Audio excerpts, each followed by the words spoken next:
let's go. Let's say with bass. Let's go. Let's go. I was meant to ask you, was that Swift voice? Let's go. No, that's me. I say it all the time. Let's go. Man, let's go. I'm excited because I know we're in very good hands, with the way the industry is spun out.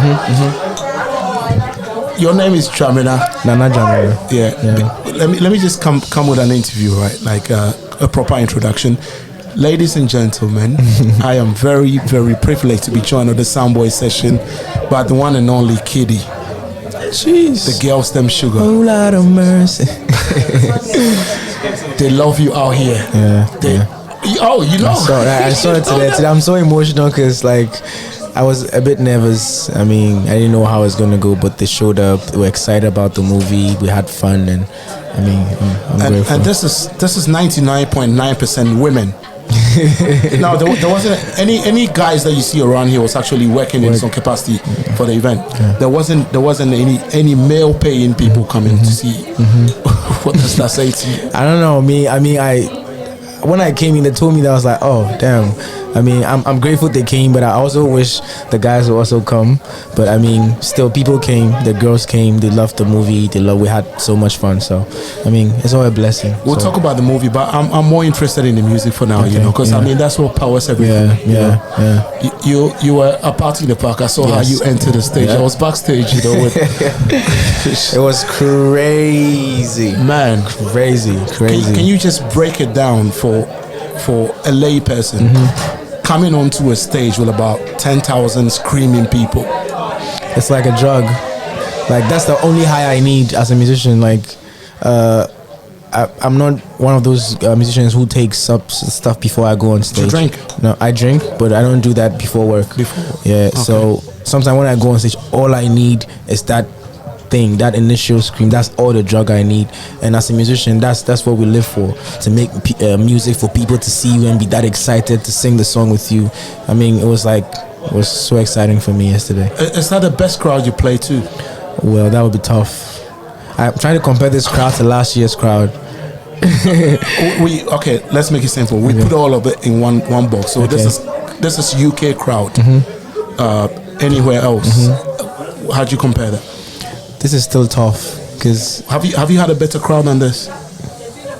Well, or similar? Yeah, Where? Amsterdam. Where? Amsterdam. Crazy. US, New York, Canada. Like, everywhere I go, the love is amazing, and so it's so hard for me to pick which crowd because I love all the people that come to see me in the shows, and it's really hard to pick. That's being very, very humble about it. That's superstar status.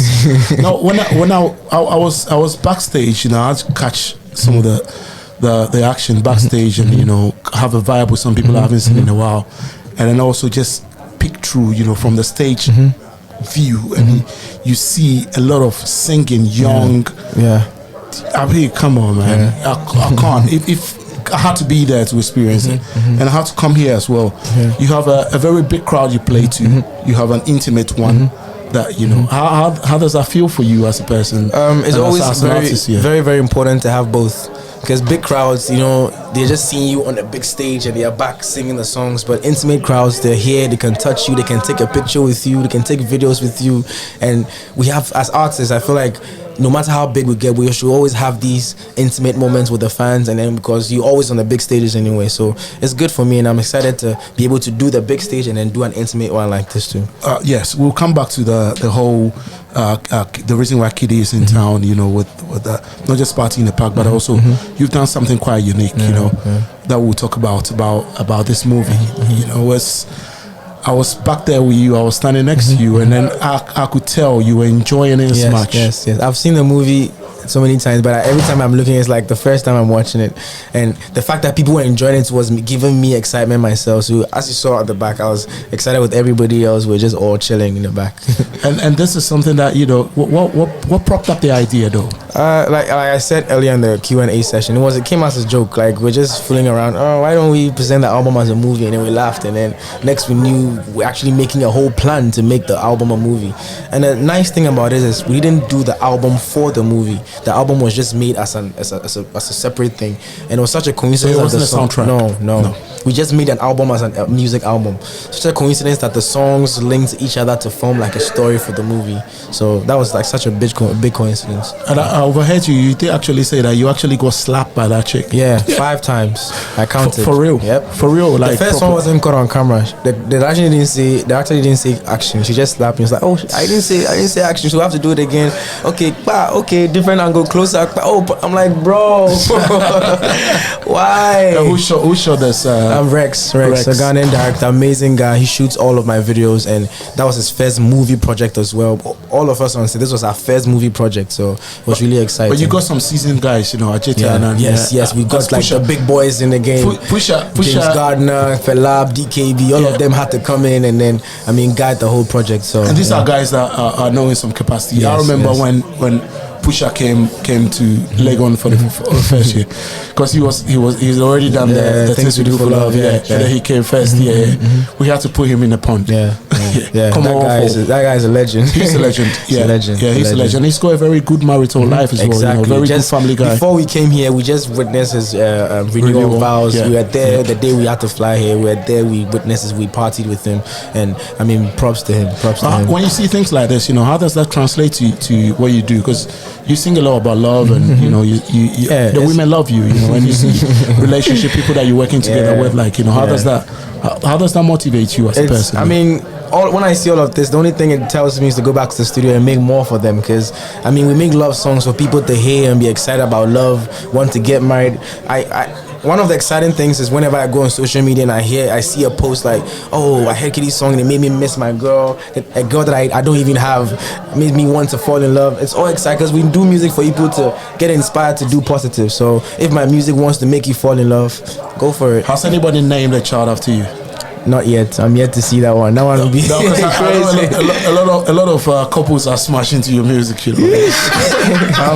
am what I know is people are cutting their hair like me, because I have this Z on my hair. Every time I go on social media, boys will tag me, KiDi, I did the thing in your hair. I'm like, oh, props to you, bro. I'm going to talk about the music because it means so much to me. I've been DJing for some time, and at some point I was a bit worried about how our industry was getting into, with our high life in particular, So for us to have in one generation have KiDi, have Kwame Eugene, have King Promise, have Kwesi Arthur, and you all have a K in your name. Yes, they call the 4 Ks. I'm like, whoa, the likes of Machi Day and Kujenshi and the likes would be. Can just rest easy because they know that all the work they put in hasn't been in vain. How much has high life influenced your career? Or who did you grow up listening to? A lot of them actually. Again, the Q&A session, I said my dad used to. It was like Who's your dad? Alex Jam now. May he so rest in peace. My late. Oh, rest in peace. He died when I was 7. No, he wasn't a music man. Just a music lover. And he used to play all Daddy Lumba tunes, Kodrinchi tunes. I used to grow up listening to all of. As a child, I didn't understand the song. I didn't know what it was, but because you're constantly hearing the house, constantly every time you're playing the songs, you're just naturally growing up liking them, and then that's how everything. And you've always wanted to be doing music. Always since the first time. I've tried to impress parents and family with other ideas that I want to be a lawyer. I was like, I'm psych. So, education wise, what did you? I did economics in university. Which one? Legon. I was in Legon. Which year? Which year was that? 2012. 15. 2000. I left in 2004. Oh wow! Yeah, see a gap. yeah. 2015. Yeah. But that's how good music brings you. And then there is actually one rapper by the name Kobe Onyami. I don't know. Yeah. So Kobe Onyami's dad was a lecturer. Back when he was a economics lecturer. Okay. And Bani Okun as well. I'm not sure when whether Bani Okun did lecture you, because he was Bani Okun was like, if you talk economics in Legon, Bani Okun was like, you've got to pass this course. Okay. So Kobe did that, and then he was also doubling up with the music and all of that. I mean, sometimes we go to school to study all of these things, but deep down we know what we want to do with our lives, you know. Like, I mean, school is very important. You need to go to school, learn, and broaden your mind scope and everything. But deep down, I think everybody knows. I mean, I see people who go to school and learn so many stuff and then come out and do something way different from what they learned in school. So it's always good to go to school, but deep down you need to always like also pursue your passion too. Passion is different. It's different. It's completely different. It's that thing that every morning you don't have to feel like it's a chore waking up to go and do, because it's what you love to do. And I can see you enjoying it, you know. So much. How much of your economics has been brought into your business side of things? I just use my daily life, to be honest. Planning, demand, knowing what people want, when they want it, giving to them at the time they want it, supply, and all of these things. Somebody told me, you know these things in economics, So, and I use my daily life, my spending, my money tree things and things. So you actually use them a lot. We don't have a fixed structure economics thing that we do, but deep down we use them small in little ways in the things we do in our lives. You've managed to build up a career that's taking you around the world. You know, it makes you proud. I'm sure your mom is still alive, right? Yeah, she is. I was just texting her right now from here. Mom be telling her, she was asking me how it went. I was like, Mom, don't worry. It was a shutdown. she's a fan, of course. Sometimes she even hears the news on social media before I see it. Was it difficult, to get her around you being a full-time musician? In the beginning, when it was just a hobby, she didn't have a problem. But I mean, as a mom, I understand, because when I was growing up, after uni, she started getting worried, because life is getting more serious. So are you sure this is what you really want to do? I assure that this is. I mean, I can't see myself doing any other thing. This is what I think God brought me here to do. Yeah, she gave me a blessing. So. Of course. And then when you go into the game, you go through what you call it, the competition. The MTN.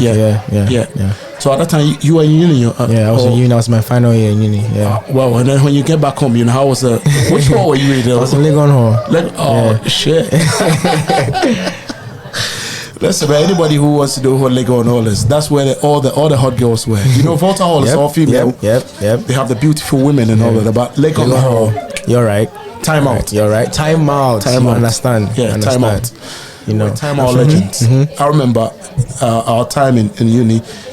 We came as a collective. When we roll around, we were about 20, 30 of us.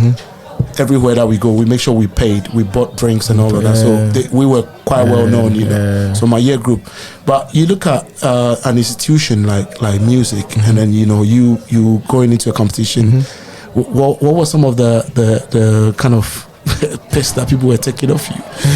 I mean, it was, the thing is, I knew deep down I wasn't a competition artist, because before the competition I used to be like the R&B soul artist. I wasn't used to being on stage moving. I was just used to staying at one place playing my piano or the Were guitar. you recording before then? Just covers at that time. Okay. I was just used to sitting at one place always with the guitar and piano. So I knew I wasn't a competition material, because competitions is not all about your vocals. You need to be able to perform on the stage. And so it was tough, because people were telling me, are you sure you can do this? This is not for you. I mean, it's not for you, but I had to, at that point, life was getting serious. Like my mom said, I had to take this thing by the horn. I needed to do what I needed to do. So, yeah. And you have an incredible album out, Sugar. I love it, man. I've been raising that. Thank you. It's in the world of singles. You put out an amazing project like this. What was the motivation? People used to say, there's no need to make albums now, because Ghanaians don't even buy albums anymore. You make it, you go at a loss, and nobody listens. But now the music is just more than being in Ghana. We, by God's grace, we're able to come here, and people still love us. We're able to go to US, travel all around the world, and people want us. So we need to do stuff to meet the international standard. When you get a new fan from somewhere, maybe a Chinese person discovers you. Oh, there's this guy called KiDi. They go on the internet now. They find your whole project. Now they can absorb you and know who you truly are. So we needed to make that album, because as an artist, if you have a project of work, it tells who you are. People listening understand you as an artist. So true. Yeah. And you were Lynx. Yeah. Entertainment. Yeah. How handsome was Richie? Richie's a perfectionist, to be honest, and he's just like me. I want things to be done a certain way. If I'm making music, I take so long to make my music, because I always have something left. Like I listen, I'm like, no, something needs to be tuned down, and that's how Richie is. Amazing guy, and that's why everything that comes out of Links is always like of good quality, because he makes sure that the music we're putting out is always good. In this career, I've only had to apologize to a couple of people. One of them was to Links, True Swift, Kwame Fachi House. Because when Link started, I was on a pirate radio, you know. We were the only outlet for African music, and at the time, he had all this new sound, you know. So I was a champion for Links, playing all the new sound from Asem and all that, And then Richie wanted to start a production school. And I did a blog, like, you know, did a bit of a type up, like, you know, I feel it's too early for him in his career. But you know, I had to take my words back, but because he was actually meant to be doing something that he was passionate about, and then you know, to then still go on to be bringing out other people, like this, you know. So I actually said to Swift, you know, just send him my apology. I haven't met him in a long time, but then my apologies, I'm sure, you know. So my man Richie, I am sorry. I'll pass on your message when I go. Yes, no, but seriously, I'm proud of you know, what you've built together, and you have an album out, you know, you have a movie out now, and you're a likable person, you know, you've got a very great idea as to where you want to be, and we can only wish you the best, my brother, you know, and the love is so real, right? You know, I mean, all these things inspire me to do more, because, like, I mean, with this little that we've started, people still, like, appreciate and then love what we do. So I can only imagine if we keep doing this, how far we can possibly go. So all these things just inspire me to go back to the studio and make more beautiful songs. Yeah, we can only wish you the best, my brother. Thank you so much. Yeah, thank you so thanks much for stopping by. You know, thank you for having me. It's a pleasure for actually letting us use your space, you know. It's fine. It's phenomenal. It's phenomenal, you know, seeing about 99.9% ladies here, you know, and they all left happy, you know. They got a photo. That was the goal. Everybody leaves here, goes back to bed like, oh, today was such a good day with KiDi, and I mean, that was the goal. Are you gonna be around for some time? Or yes, is there anything else you're doing in London? Just a couple more days. We have to shoot a few videos, do a few interviews still, so we still have work to do before we go back. I know. I had to catch you before you fly out, you know. When artists are in town, you know, we know they have a lot to do. You're only here for a short period of time, but you came with the right people. Shouts to DJ Mensa and Faroski. All of them masterminds. Yes. And as a producer, on the last tip, I know you got to go, but as a producer, you know, what you enjoy the most? The production or the singing? Oh, the singing, of course. That's my first love. I just learned production recently. I learned production after I got signed to Lens. Oh, really? Yeah, I didn't know anything about production. I was a singer before a producer. No, but you were smashing beats, you know. You done with Adina. Did you see Adina in when she went Australia? Yeah, I saw the videos. Even immediately she came back, we did a song. So she has a new song that I wrote that is about to be out. Listen, man, I have never seen anything like that. Yeah, I have never seen anything like that in my life. For artists, the kind of reception they go was like for presidents. Yeah, you know? It's amazing. It's amazing. Like I remember I posted a video from yesterday online. People messaged me, bro, I really want to be you and know how that feels. Like go and say you have people shout your name. Not even about music. Anything you do, imagine you walk into a room and everybody's so excited to see you. It's an amazing feeling. It means you're doing something right and the people love you. So it just tells me to keep doing what I'm doing. But the final thing, I'm promising that's the final thing. It's about I know you've got other commitments, so you know I've just got to be reasonable. The most important thing is, you know, when you're on a high and then that low points come in, you know, how are you preparing yourself for things like this? How do you keep sane?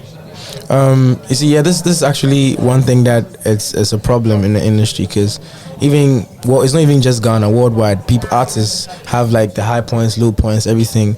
But I feel like you need to just surround yourself with positive-minded people, you know, because you really need them for the low points. Sometimes, as tough as you think you are, you cannot do it by yourself. You can think, oh yeah, I can handle it when it comes, I'll be fine. But you always need positive and like-minded people around you to keep pushing you and keep inspiring you and keep motivating you every time. So yeah.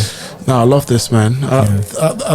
Before sitting down, you know, I was a fan, but I think speaking to you, man, you're so eloquent, you're so focused, you know exactly what you're doing. I can only pray for the best for you, my brother. Thank you so much. Thank you, man. Thank you for having me on the show. Thank you.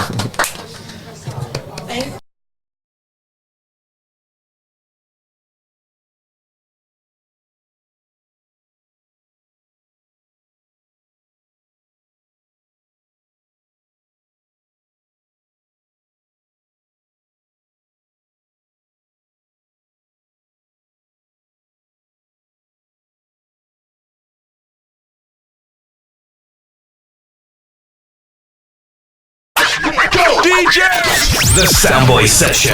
Listen and download from your favorite podcast platform. Visit the website, thesoundboysessions.com. Follow on all socials at The Soundboy Session.